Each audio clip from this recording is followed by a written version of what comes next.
Sveiki, mėly Ekstra FM klausytojai. Karolo Povilo Plechavičiaus kadetų licėjaus. Aš esu kadetė Lukrecija Kuzmickaitė. Aš esu kadetė Eva Bieliūnaitė.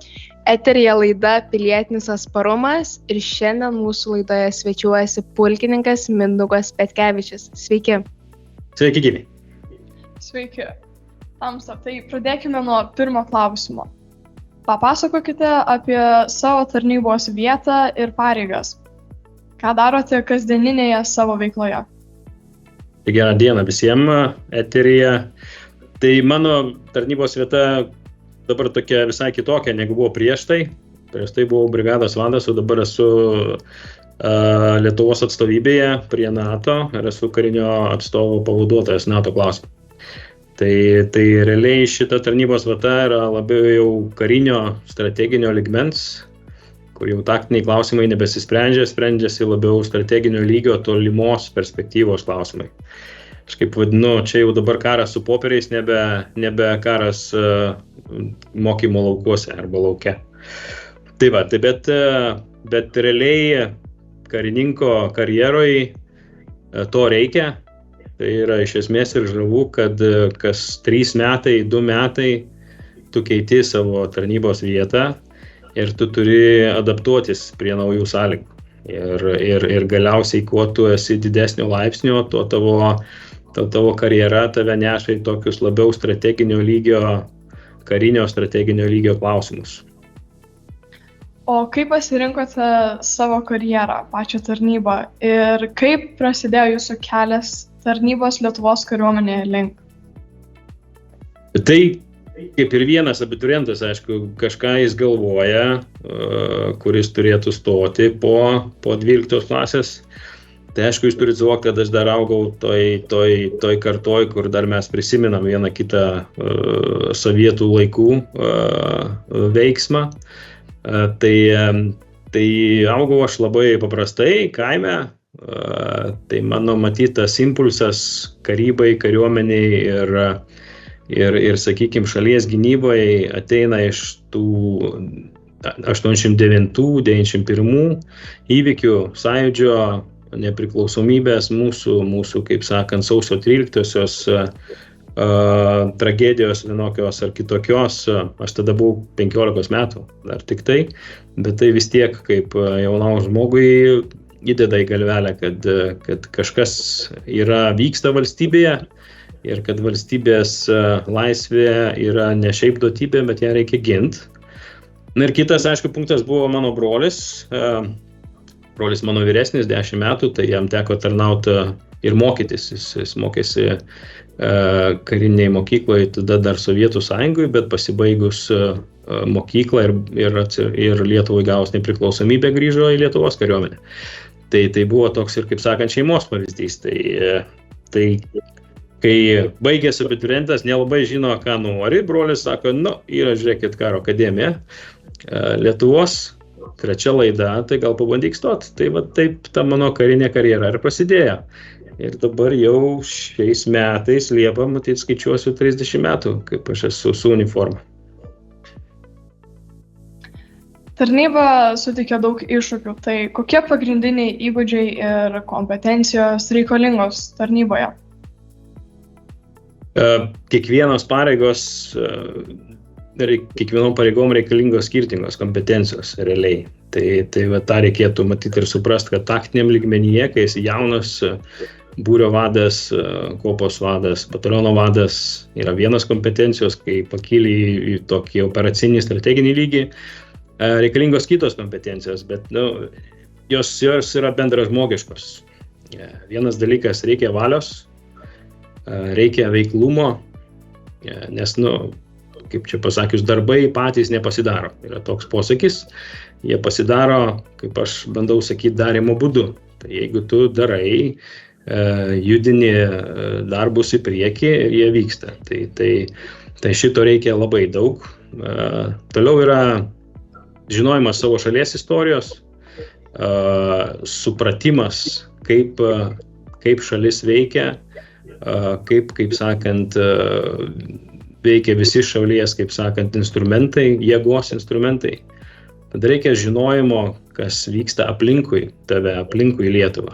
Nes mes esam tokioje geopolitinėje situacijoje, kad mums reikia žinoti, ką mūsų kaimynai daro ir kas vyksta bendrai pasaulyje. Tai čia tokie, sakykime, žinos perspektyvoje. Reikia valios, labai daug. Reikia noro kažką padaryti gero, reikia šiaip esmės mylėti savo šalį, reikia norėti jai tarnauti, nes mes todėl ir vadinam nedarbu.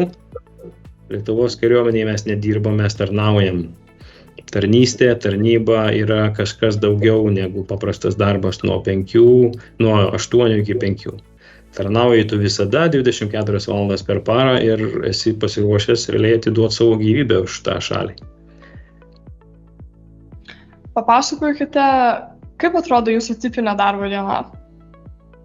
Tai čia, kaip sakant, šitose pareigose yra visai kitokia, galbūt kokia jūs galbūt norėtumėte išgirsti, tas, kas uniforma yra, bet realybė yra tokia, čia yra labai daug skaitimo, labai daug informacijos, kurį reikia apdoroti, savo galvą ją paskirstyti, suprast, kas vyksta NATO vadavietėj pačioje, koks yra mūsų, kaip sakant, Lietuvos indėlis, labai daug diplomatijos, derybų, kalbėti su savo lygio, kaip sakant, karinio atstovo pavaduotojais. Čia yra visos 32 šalys atstovaujamos Belgijoje, visi turi savo interesų, reikia kažkaip tai surasti kompromisą tarp visų šitų interesų ir susitart. Tai yra labai daug kantrybės, daug kavos, daug skaitimo, daug tokio protinio darbo realiai. Tai čia šitokia, vadinkim taip, dabartinė mano tarnyba. Brigadoje visai kiti dalykai. Ten yra labiau žemiški, karinis rengimas, mokymai, tarnyba su žmonėm, kolektyvo ugdymas, bendrystė kartu. Tai va tokia, kaip sakant, yra, bet jau dabartinė tarnyba yra tokia, kaip sakant, kasdienybė. Pakalbėkime galbūt dabar apie iššūkius ir jų įveikimą. Kokie yra didžiausi iššūkiai, su kuriais susidurėte savo tarnyboje? Tai, kaip ir minėjau, 30 metų tos tarnybos, tai kariuomenė ir karyba, arba ir ta pati karo akademija ir rengia jaunuosius vadus įveikti iššūkius arba spręsti problemas realiai. Tai tų iššūkių yra įvairių. Taktiniam lygmenyje, nuo būrio iki bataliono vado, ten yra vienokie iššūkiai susiję su pačiu vadovavimu žmonėm, iššūkiai susiję su, kaip sakant, kolektyvo subūrimu, suradimu, to, kaip sakant, priėjimo prie kiekvieno žmogaus kitokio, nes tikslą reikia vis tiek pasiekti. Bet tikslą reikia pasiekti taip, kad tavo kariai ir kovotojai suvoktų, kad jie yra to tikslo dalis. Yra ekstremalių situacijų, tai nepaslaptis yra visko. Jeigu kovinis vienetas treniruojasi, juda į priekį, visada būna visko. Būna žmonės, kaip sakant, susižeidžia, būna žmonės, kaip sakant, paklysta, suklysta, yra visokių iššūkių. Tada buvo čia tokie COVID pandemija, kuri bent jau brigados metu man buvo vienas iš tokių rimtų iššūkių, kad reikia suvaldyti pačią pandemiją, bet negalima sumažinti ir kovinės parengties, ir pasirengimo vieneto. O karyba yra kolektyvinis, kaip sakant, veiksmas. Ten po vieną nieko neišmoks arba nieko nepadarysi, o pandemija mus kaip tik išskyrė ir liepė kiek įmanoma mažiau kontaktuoti tarpusavėje. Tai kaip surasti tą balansą, kad saugiai sugebėti treniruotis ir pasiekti reikalingus tikslus, tai rimti yra iššūkiai. Taip pat yra Afganistano misijos reikalai, kurie, kaip sakant, vėlgi yra kovinė užduotis, kurioje reikia susitvarkyti vienaip ar kitaip. Tai čia tokie taktiniai reikalai. Toliau yra operacinis lygis, kaip ir šitas. Tai čia jau yra problemų sprendimai tokie globalūs, į tolį, kaip išvystyti vienokį ir kitokį naują pajėgumą kariuomeniai, kaip nuspręsti, kokį pajėgumą vystyti, koks tas pajėgumas arba vienetas bus reikalingas ateityje, galbūt po 10 metų, po 15 metų. Tai tie iššūkiai yra tokie. Tai per tą 30 metų, matyt, pandemija Afganistanas, realios užduotis pasienyje, kurios buvo, kaip sakant, susijusios su pasikeitusią situaciją aplink Lietuvą. Tai čia tokios yra problemos, vadinkim taip, kurias reikėjo galvą pasukti, kaip išspręsti. Ar galite papasakoti apie konkretų atvejį, kai susidūrėte su sunkiu iššūkiu, bei kaip jį įveikėte? Tai galbūt per tiek tų metų aš neprisiminsiu konkretaus vieno, tai vat visus, kuriuos išvardinau, jie yra vienokie ar kitokie tau personalūs iššūkiai arba tos problemos, kurias mes sprendžiam, bet galbūt pasakysiu, kas leido man jas vienaip ar kitaip išspręsti. Teisingai, neteisingai, čia jau vertina kiti realiai, bet šaltas protas yra labai svarbus ir reikalingas šitoje vietoj. Toliau yra labai svarbu turėti tą artimą komandą šalia savęs, kurie tau gali patart ir nebijo tau pasakyti, ką jie galvoja. Nes tu gali retkarčiais galvot, kad tu kaip vadovas esi arba lyderis vienas ir kuris žinai daug ką, bet komanda aplinkui šalia yra ta, kuri turi sugebėti tau pasakyti, kad gal yra kitoks sprendimo būdas dar. Toliau yra tas toks, aš kaip vadinu, kantrybė, biškį palaukiant, kol situacija išsivystys iki tokios aiškesnės problematikos ar kas ten vyksta. Aš kaip vadinu, visą laiką reikia stengtis nereaguoti karštai į problemą, bet leisti jai atvėsti. Tai reiškia, permiegot vieną vakarą arba naktį, pagalvot gerai ir tada galima ryte, jeigu tai leidžia laikas, spręsti apie kaip tą problemą, kaip sakant, vieną ar kitą reikėtų išspręsti. Tai va, tai tokie realiai patarimai galbūt. Tarnaujate kariuomenėje. Tai ką jums pačiam reiškia pilietinis atsparumas? Tai su pilietiniu atsparumu, aš kaip sakau, kariuomenė yra labai tiesiogiai susijus, tai man galbūt lengva yra apie tai bent jau galvot, kadangi aš esu vienaip ar kitaip tiesiogiai susijęs su pilietiniu atsparumu. Aš galvoju, kad atsparumas yra, tai aišku, pirmas klausimas, kam? Atsparumas yra vienokiam ar kitokiam matyti priešiškam veiksmui prieš valstybę. Koks jis ten bebūtų. Jis gali būti fizinis veiksmas, gali būti, kaip sakant, netgi psichologinis veiksmas ar ta pati dezinformacija. Tai aš atsparumą, tą pilietinį galbūt grupuoju savo tokias dvi dėžutės. Vienas yra matyti fizinis, kitas yra labiau moralinis, psichologinis. Tai fizinis ten į tą dėžutę galima sudėti daug dalykų. Galima pradėti nuo pačio fizinio pasirengimo kaip žmogaus, nes tu turi būti atsparus ir fiziškai, ir morališkai, ir psichologiškai realiai. Tai sveikas gyvensena irgi gali būti atsparumo dalis, nes žmogus sveikas yra daug fiziškiau atsparus. Tada, aišku, galima šnekėti apie tą fizinį patį pasirengimą vienokiai ar kitokiai šalies gynybai. Pirmiausia, matyti, reikia apsispręsti, kaip tu tą šalį ruošiesi ginti. Ar tu, kaip sakant, būsi tiesiogiai ginantis žmogus, arba tu prisidėsi prie pagalbos gynybai, ar tu iš esmės dirbsi gerai savo darbą, kuris irgi yra labai svarbus, nes valstybės atsparumas ne vien tik nuo kariuomenės arba gynybos priklauso, jis priklauso nuo kitų veiklų, kaip policijos, kaip sakant, sienos apsaugos, kaip gaisrininkų, kaip teisininkų, kaip bendros valstybės veiklos. Tai kiekvienas žmogus nusprendęs dirbti ir atlikti savo pareigą, sakykime, tos krizės ar kovos metu, tai vat, tas atsparumas irgi yra svarbus. Tai čia tokie fiziniai dalykai, aišku, po to taktiniai, techniniai dalykai, jeigu jau nusprendė ginti šalį, tai reikia žinot, kaip ją ginti.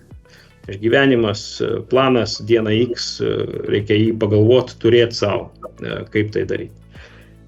Bet nemažiau svarbu yra tas moralinis paketas, kur aš galbūt sudėčiau į tai pirmas dalykas apsisprendimas pačio, kad tu ruošiesi pasilikti ir ginti savo tėvynę, nes tą reikia padaryti pačiam vidui ir kiekvienas žmogus turi tai padaryti.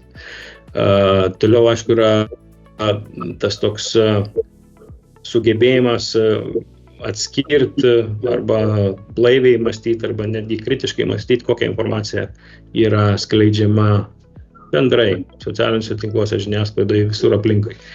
Nes, reikia suvokti, yra labai daug pelų ir reikia atskirti tos tikrus grūdus toje informacijai. Tai čia yra žinojimas, kaip elgtis su informacija. Tai yra labai svarbu šiuolaikiniam laikotarpyje, tas moralinė dalis to atsparumo, vadinkim taip. Tai jeigu taip sakyčiau, taip, aš matau tą atsparumą, vienokį ar kitokį, aš manau, kad atsparumas yra realiai atsparumas vienokiai ar kitokiai priešiškai veiklai prieš valstybę. Tai žmogus pats turi apsispręsti, kaip jis ruošiasi tam priešintis ir realiai save ugdyti. Gal galėtumėte iš savo patirties pateikti pavyzdžių būtent apie pilietinį atsparumą? Tai mano patirtis, aš sakau, ta pilietinio atsparumo patirtis, aš galbūt imčiau labai neseną istoriją. Žiūrėkit, mūsų sausio 13-osios įvykiai, tai yra didžiausias pavyzdys Lietuvos tautos atsparumo, nes tauta nieko nekviečiama susivienijo ir gynė savo ką tik neseniai paskelbtą nepriklausomybę. Tas pats sąjūdis ir jo judėjimas ir galiausiai partizanai, kurie priešinasi po jau okupacijos, tai vėlgi yra didžiausias įrodymas atsparumo, kokį tauta turi. Ir čia tie neseniai, jeigu tai imkim įvykiai, tas pats COVID'as arba ta pati pandemija šiaip irgi parodė, kad visuomenė yra atspari. Mes sugebėjom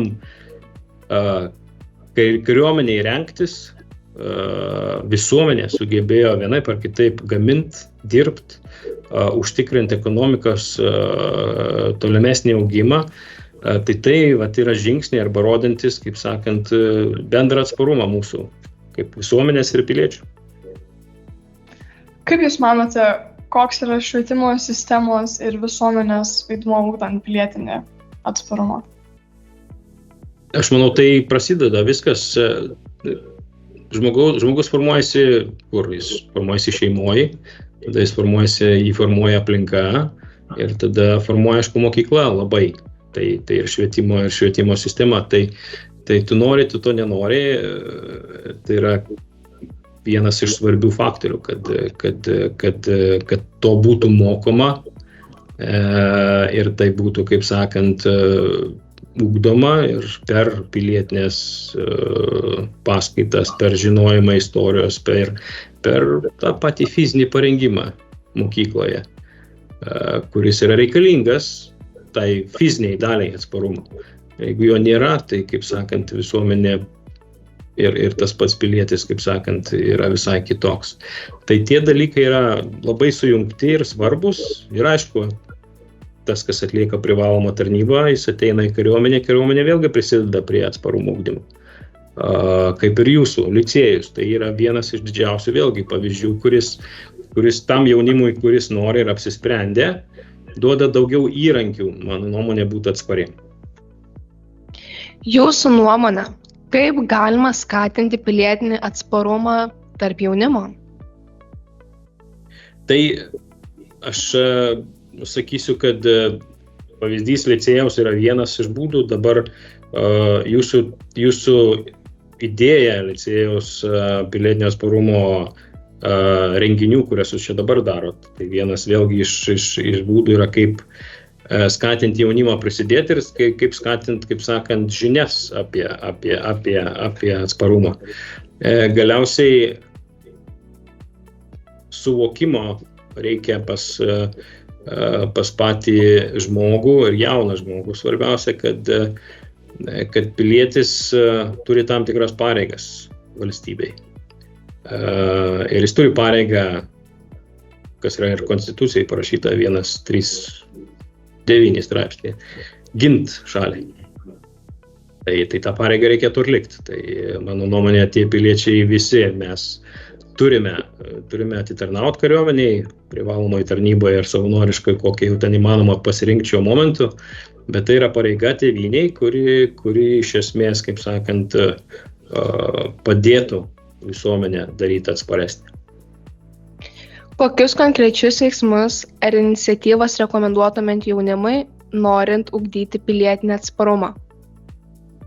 Tai konkretus veiksmai yra, matyti jau kartosiuosi, bet iš tos karinės pusės arba iš tos pareigos visuomeniai, tai yra svarbu, kad jaunimas suvoktų, kad yra svarbu žinoti savo istoriją, svarbu žinoti, iš kur mes kilę, svarbu žinoti, kaip valstybė veikia, svarbu žinoti jos vienokius pagrindinius įstatymus, svarbu žinoti, kas yra aplinkui Lietuvoje, sekti situaciją, retkartais, kaip aš vadinu, ne vien tik tai socialiniuose tinkluose informaciją gaudyti, bet ją susirinkti iš gerų šaltinių, paklausyti žinių, kas vyksta aplinkui, ir galiausiai neužmiršti pareigą tėvynėje. O pareiga tėvynėje yra vienaip ar kitaip jai prisidėti prie jos formavimo ir gynybos ir po to vienokio ar kitokio produkto kūrimo, vadinkim taip, jeigu tu esi verslininkas, ar tu esi versle, ar tu esi dainininkas ar menininkas, tai yra viskas valstybės labui realiai. Taip. Ar galite pasidalinti pavyzdžiais, kaip jaunimas gali prisidėti prie pilietinės visuomenės stiprinimo? Jūsų pavyzdys tai yra jau vienas iš pagrindinių pačio licėjaus, kuris tikrai prisideda prie jaunimo, kaip sakant, ugdymo ir tos visuomenės atsparios vystymo.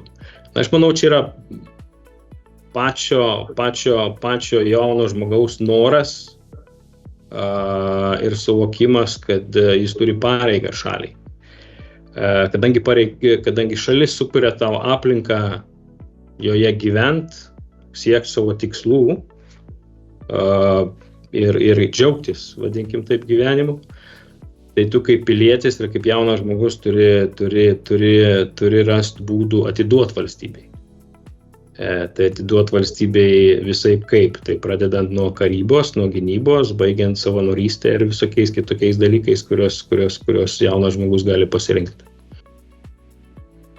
Ar turite kokių nors patarimų jaunimui, norintiems būti aktyviais piliečiais ir inicijuoti pokyčius savo bendruomenėje? Aš galbūt sakysiu taip, kad svarbiausia nebijot, ir šitą klausimą galbūt bendriau atsakysiu, bendrai kokie yra patarimai jaunimui, tai nebijot, svajot reikia ir nebijot tas svajonės pildyt.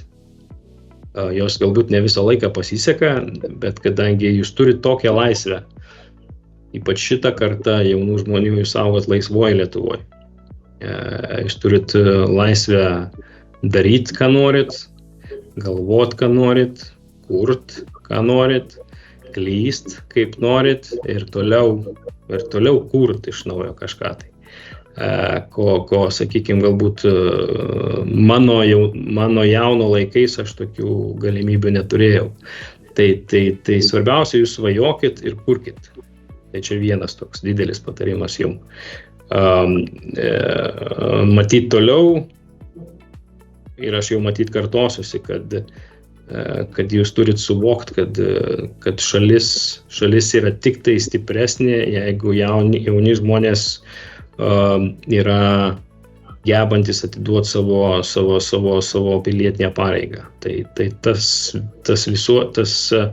mūsų privaloma tarnyba, savanoriška tarnyba yra svarbus elementas to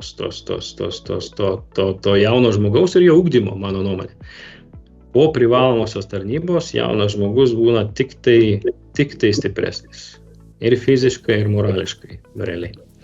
Tai šitie du dalykai yra, manau, baisiai svarbus jom, svajot, atiduoti savo pareigą, mylėti savo šalį, rast kažkas, kas jūs laiko šitoj šalyje ir kodėl jie jums patinka.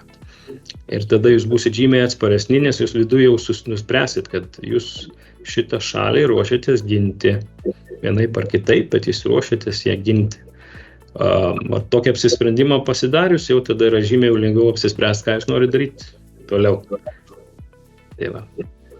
Kalbant apie privalomosios tarnybos pareigą, tai kokių turėtumėt patarimų jaunimui, kurie nori ir svarsto stoti, tačiau nesiryžta žengti to pirmo žingsnio?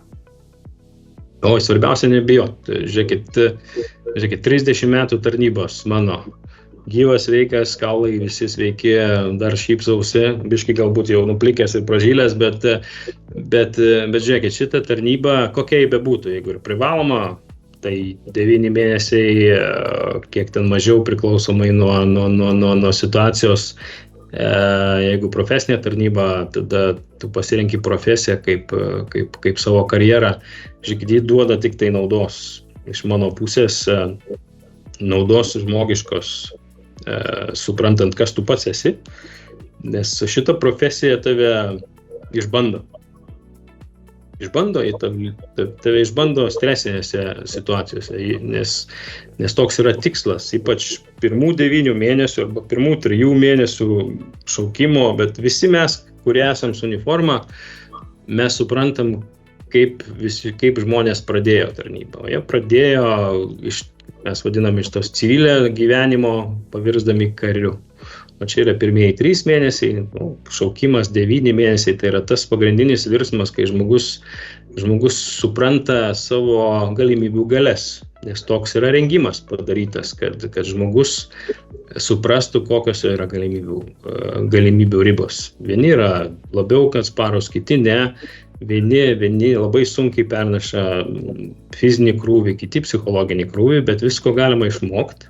Tai to reikia nebijoti ir išėję iš tos tarnybos, bent jau privalomosios, tai būsit tikrai stipresni, pasitempę fiziškai ir morališkai ir būsit naudingi bet kokiame darbe arba karjeroje, kurią jūs pasirinksit.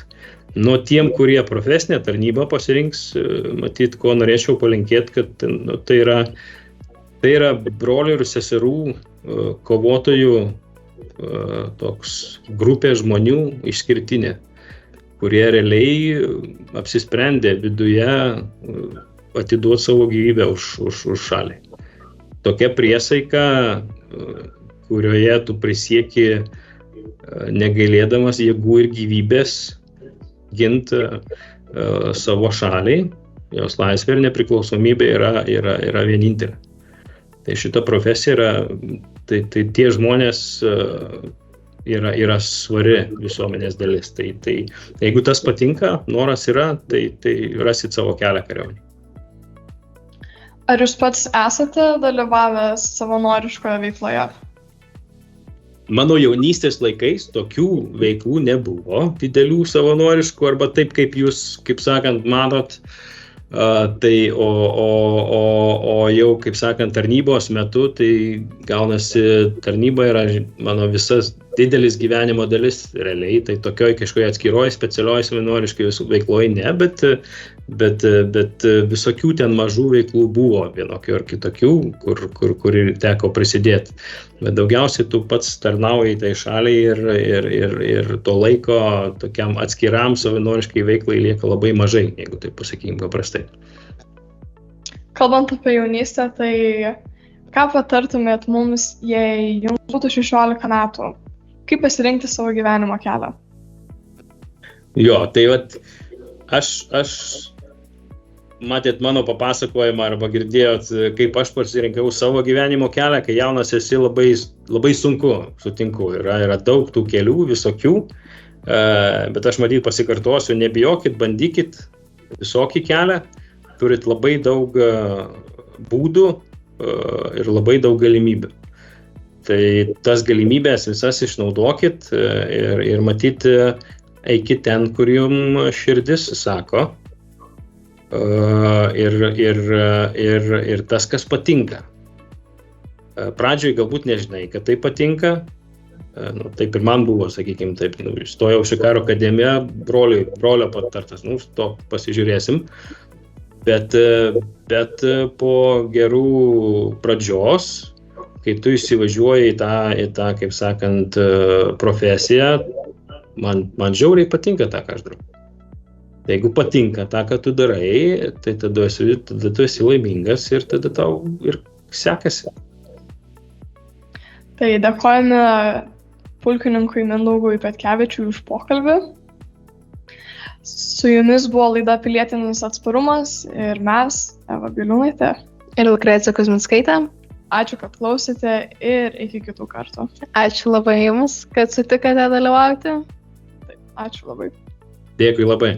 Jums irgi sėkmės, šaunuolės. Ačiū. Jums irgi.